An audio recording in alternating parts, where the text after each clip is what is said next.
우리는 다른 사람들, 남들의 반복된 실수를 보면서 용납하고 또 관용하기가 쉽지 않습니다.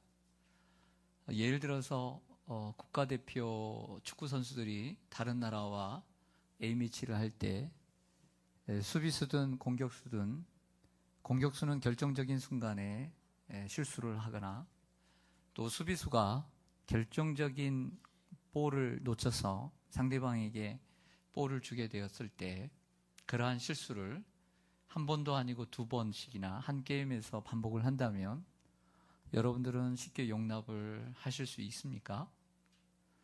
이렇게 얘기하죠. 빼! 안 빼고 뭐해? 사람들이 댓글을 얼마나 무지막지하게 다는지 우리는 알고 있습니다. 반대로 우리가 생각해 보기를 원합니다. 여러분은 살아오면서 여러분들 자신은 반복된 실수나 반복된 과오를 범하지는 않습니까? 이것만큼은 잘 고쳐지지 않는 오래되고 굳어버린 생활의 습관은 없지는 않습니까? 그런데 대부분은 한두 가지씩은 다 가지고 있으리라고 생각을 해요. 여러분들이 알죠? 우리 자신이 잘 알고 있습니다. 근데 문제는 이 잘못된 습관과 반복되는 이러한 잘못들이 대단히 중요하다는 거예요. 그것이 하나님의 영광을 가릴 수도 있고 또한 나아가서 우리의 영적인 성장을 방해하는 장애물이 되고 있을 수 있다는 것입니다. 오늘 우리는 아브라함의 반복된 실수를 오늘 만나게 될 것입니다. 오늘 우리가 읽은 창세기 20장은 아브라함의 반복된 실수를 기록해 주고 있습니다. 처음 하나님의 부르심을 받은 아브라함이 갈대아 우르를 지나 하란 속에서 통해서 또 가나안 땅에 왔지만 그 땅의 기근으로 인해서 애굽에 이집트로 도망을 갑니다. 그곳에 가서 이집트의 왕 바로 왕 앞에서 자기의 아내를 누이라고 속였습니다. 창세기 12장에서 75세 때 속인 거지. 그죠? 근데 지금 25년 이상이 지난 아브라함이 100세 이상이 된 이 순간에 다시 그랄 땅의 왕인 아비멜렉 앞에서 또 동일하게 그 아내를 가리켜 동생이라고 속이고 있는 것을 보게 됩니다. 창세기 12장에서도 당연히 하나님께서 그럼에도 불구하고 은혜를 베푸셨지만 오늘도 은혜를 베풀고 계십니다. 그런데 이러한 반복되는 이러한 과오와 이러한 실수를 한번 생각해 보고자 합니다. 근데 더 좀 의문이 가는 것은 사라는 늙지도 않는지 왜 그때나 지금이나 미모가 탄결 같은지 75세니까 65세에다가 지금 한 95세, 90세가 넘었을 텐데 선성적으로 참 태어날 때부터 미모를 갖추고 태어났거나 아니면 피부 미용을 잘해서 관리를 잘했거나 이런 생각이 듭니다. 그러나 그보다 더 중요한 것은 그 미모보다 중요한 것은 아브라함의 반복되는 거짓말입니다. 분명히 그 거짓말은 두려움 속에서 일어났습니다. 즉 잘못된 과오와 잘못된 실수는 내가 능히 이길 수 있는 환경에서 일어나는 것이 아니라 그 어려운 환경, 닥치는 위기, 그리고 두려움 속에서 그 잘못된 실수가 다시 살아난다는 것이죠. 아브라함이 거짓말을 반복하듯 저와 여러분에게 반복되는 실수, 그리고 반복되는 잘못된 언행들은 무엇인지 되짚어보는 시간이 되기를 원하고요. 오늘 하나님 말씀 앞에서 그것을 회개하고 그것을 고칠 수 있도록 성령의 도우심을 구하는 이런 시간이 되기를 간절히 소망합니다. 이번 성경 퀴즈 대회가 창세기였기 때문에 여러분들이 잘 알고 있는 것처럼 오늘 2장에서도 한두 문제가 나왔습니다. 이 땅의 이름은 그랄이라고 하는 땅입니다. 그랄. 1절에 보면 그랄. 그 땅의 이 임금의 이름은 아비멜렉입니다. 아비멜렉입니다. 아비라는 말은 나의 아버지라는 뜻입니다. 비, 나의 아버지. 멜렉라는 말은 왕이라는 뜻입니다. 나의 아버지가 왕이니까 자신도 왕인 것이죠. 애굽의 왕은 바로입니다. 파라오죠. 이게 파라오도 아멘호텝 뭐 이런 이름들이 각각 있는 것처럼 다 다른 거죠. 우리나라는 대통령이라고 부르는 것처럼 다 이름이 다 다릅니다. 그러니까 총칭해서 아비멜렉이라는 것입니다. 그러면 그랄이 어디냐? 오늘 보면 가데스와 술 사이에 있다고 했는데요. 그랄은 어디냐면 이스라엘이 있고 이 지중해 연안이 있는 이 허리춤에 있는 지역입니다. 그러니까 아비멜렉 많이 들어보셨죠? 그래서 성경을 계속 읽다 보면 답이 나옵니다. 창세기를 전체 읽은 분, 이번에 창세기 공부하면서 좀 읽어보셨어요? 그러면 20장만 봐서는 그랄 땅이 어딘지를 잘 모르지만 전체를 좀 더 읽어보면 그랄 땅이 어느 나라구나라는 것을 알게 돼요. 어느 나라일까요? 혹시 읽어보신 분들? 블레셋입니다. 블레셋. 그리고 블레셋의 왕을 가리켜 아비멜렉이라고 얘기를 합니다. 자, 창세기 26장으로 가볼게요. 몇 장만 좀 넘겨보세요. 창세기 26장 1절입니다. 아브라함이 25장에서 죽고 26장부터 이삭의 이야기가 기록되어 있습니다. 26장 1절 보시면 아브라함 때에 첫 흉년이 들었더니 그 땅에 또 흉년이 들매 이삭이 어디로 갔습니까? 그랄로 가서 어느 왕 아비멜렉에게 이르렀습니까? 블레셋 왕 아비멜렉에게 이르렀습니다. 그 이유는 하나님께서 이삭에게 애굽으로 내려가지 말고 내게 지시한 땅에서 거주하라고 했습니다. 12절을 보시죠. 12절에 보면 이삭이 그 땅에서 농사하여 그 해에 몇 배나 얻었고 100배나 얻었고 여호와께서 복을 주심으로 그 사람이 창대하고 왕성하며 마침내 거부가 되었다. 그러면 이삭이 그 땅에서 농사할 때 그 땅이란 어느 땅이냐면 그랄 땅입니다. 어느 한 해에 농사를 지었는데 100배나 얻었어요, 이삭이. 그 땅이 어느 땅이냐면 그랄 땅이에요. 그러면 그랄 땅은 어디냐면 블레셋의 한 지방을 가리키는 거예요. 20장에서는 답을 얻을 수 없었지만 읽다 보니까 26장 1절에서는 이 아비멜렉이 블레셋의 왕이구나 이렇게 친절하게 기록되어 있다라고 하는 것이죠. 그러면 결국에 그랄은 블레셋이라고 하는 것입니다.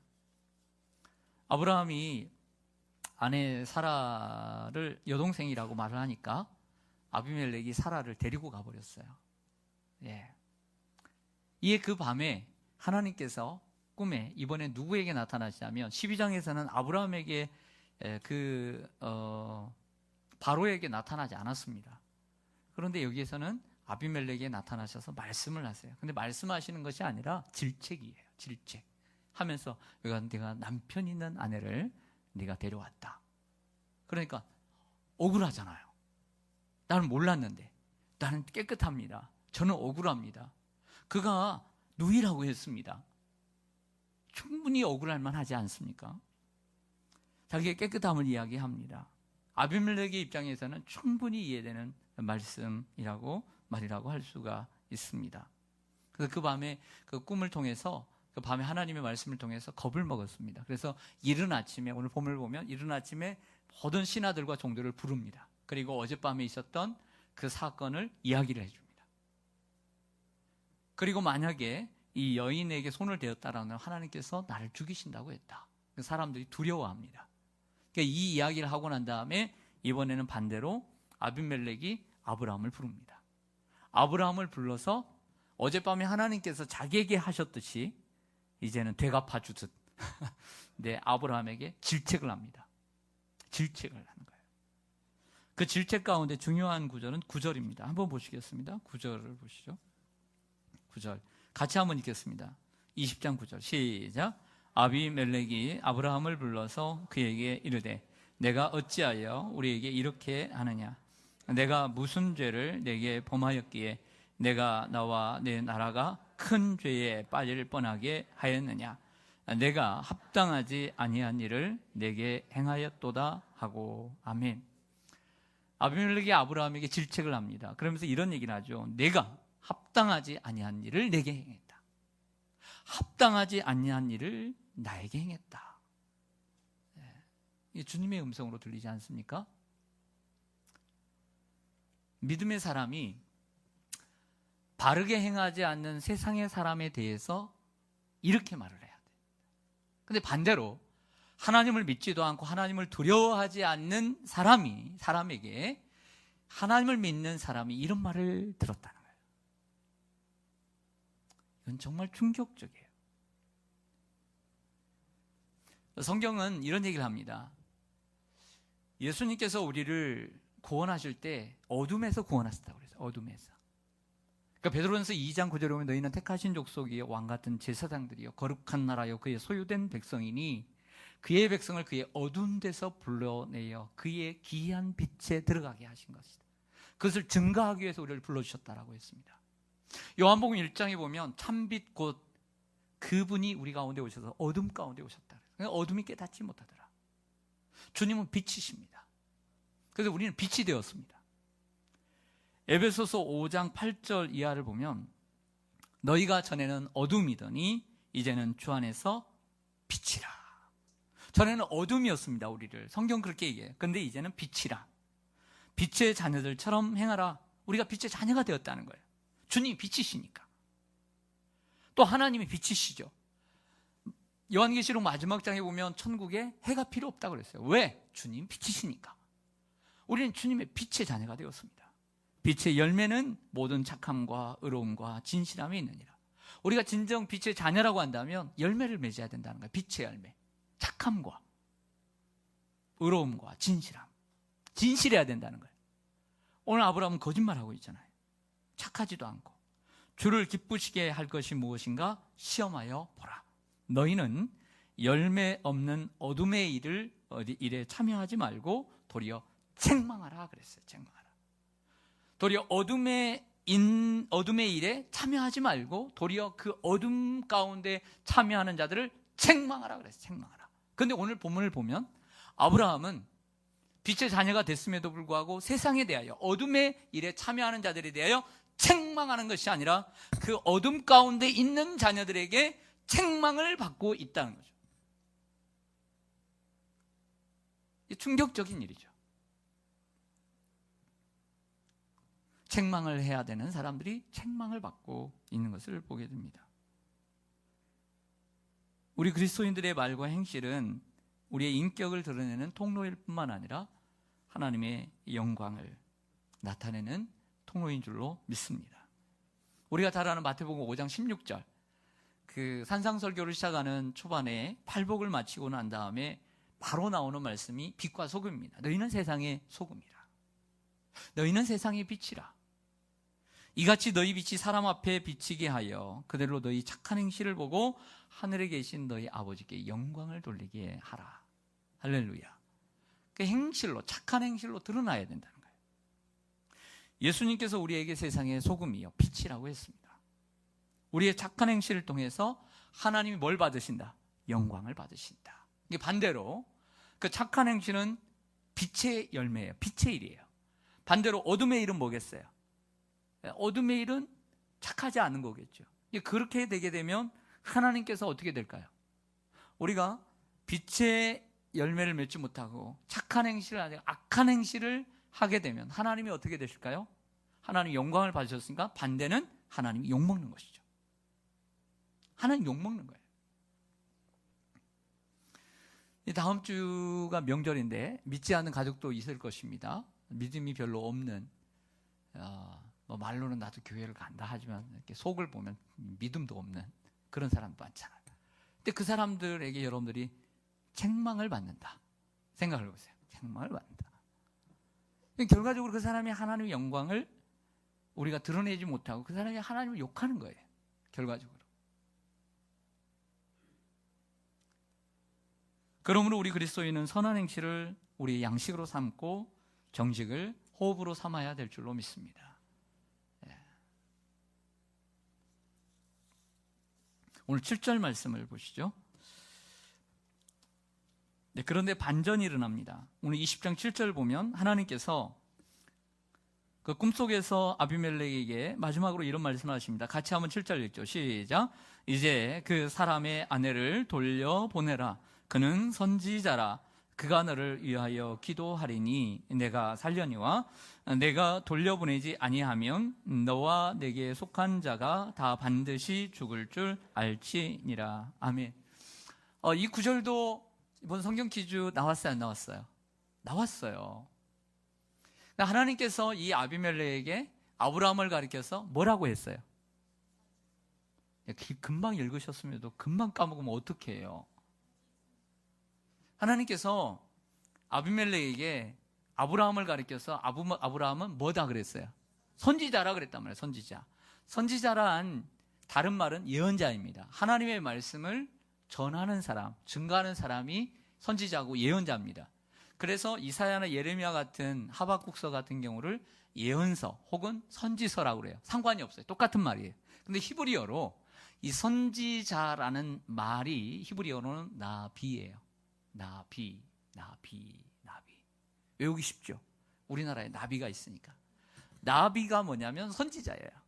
히브리어로 나비가 선지자예요. 그런데 성경에 나오는 수많은 선지자라고 하는 단어 가운데 오늘 창세기 20장에서 성경에 처음으로 이 선지자가 등장을 해요.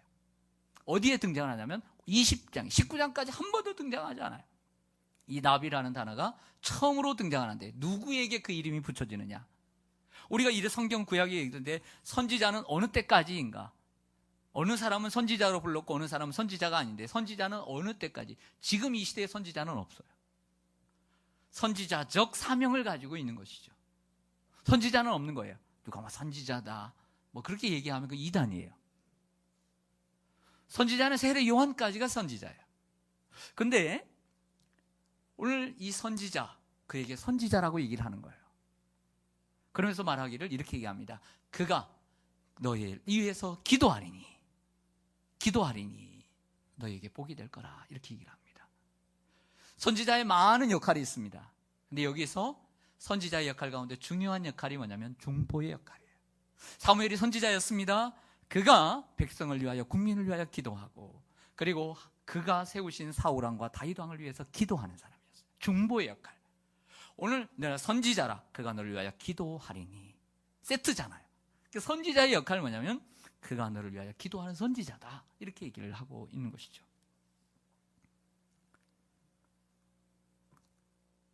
예수님은 이 선지자와 제사장 그리고 왕의 이 세 가지 역할을 다 가지고 계셨습니다. 또 놀라운 것은 이 못난 아브라함의 행동을 보면서도 세상 사람들 앞에서는 꿀리고 싶지 않았던 하나님, 그 잘못 앞에서 그 아브라함을 그 아비멜렉 앞에서 높이시는 하나님, 얼마나 감사하고 고마운지. 지지리도 못 났는데 선지자라, 그가 너를 위하여 기도하리니. 여러분, 우리의 자녀들이 다 잘났어요? 다 잘났어요? 못 났어요? 다 잘난 분 있어요? 여러분 자녀들이 다 잘났어요? 내 눈에만 잘나고 이쁠 수 있겠죠. 부모의 눈에도 잘나지도 않았는데. 근데 세상에 나가서 우리의 자녀들이, 여러분 손주들이 대우받고 존경받고 그리고 칭찬받았으면 좋겠어요? 맨날 무시받고 혼나고 책만 받았으면 좋겠어요? 근데 못났어도 사랑받고, 못났어도 칭찬받고, 못났어도 대우받고. 할렐루야. 하나님께서도 비록 우리가 이 세상에 정말 잘났어요? 못났죠. 못난 게 많지만 세상 사람들 앞에서는 꿀리고 싶지 않은 거예요. 무시받는 성도들로 살고 싶게 두지 않는 거예요. 연약한 점도 많지만 그 사람들이 할 수 없는 것, 우리만이 할 수 있는 하나님의 자녀의 특권, 기도. 많이 갖지 않았어도, 많이 배우지 않고, 많은 물질이 없어도 그래도 내 자녀에게는 네가 없는 거 있단다. 그건 기도란다. 가장 소중한 걸 내 자녀는 가지고 있단다. 그러니까 하나님에 대한 믿음이라는 거야. 내가 그 부족한 모든 것들을 내가 커버해 준다. 지고 싶지 않은 하나님, 얼마나 멋진 하나님이지. 그게 나의 하나님이에요. 나의 하나님.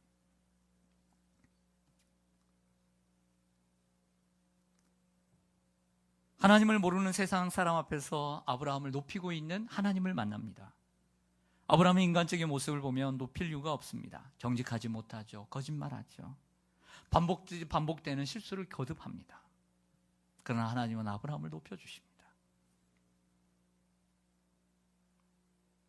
이것은 우리를 향한 하나님의 사랑입니다.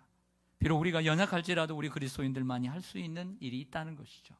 그리고 우리가 세상 사람들 앞에서 꿀리는 모습을 보이고 싶지 않았던 것입니다. 반대로 얘기하면 하나님은 지금도 우리 그리스도인, 하나님의 자녀들이 세상의 축복의 통로가 되기를 원하세요. 복이 되기를 원하시는 거예요. 멸시받고 천대받고 무시받는 삶이 아니라 세상에 복이 되기를 원하시고 계시는 거예요. 여러분이.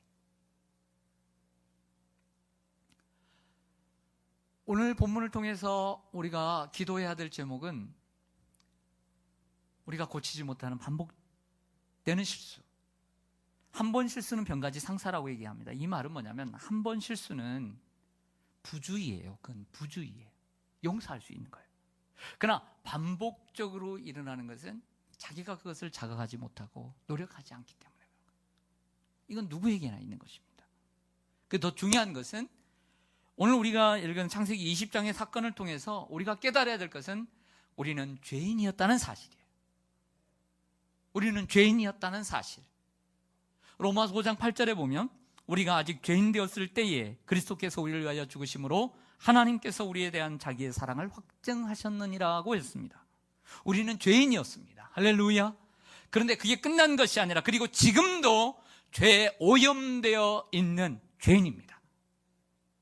위기가 닥치고 두려움이라는 불청객이 찾아오면 자연스럽게 세상으로 돌아가 버리는 그 연약한 죄인이라는 사실을 우리가 기억해야 될 줄로 믿습니다.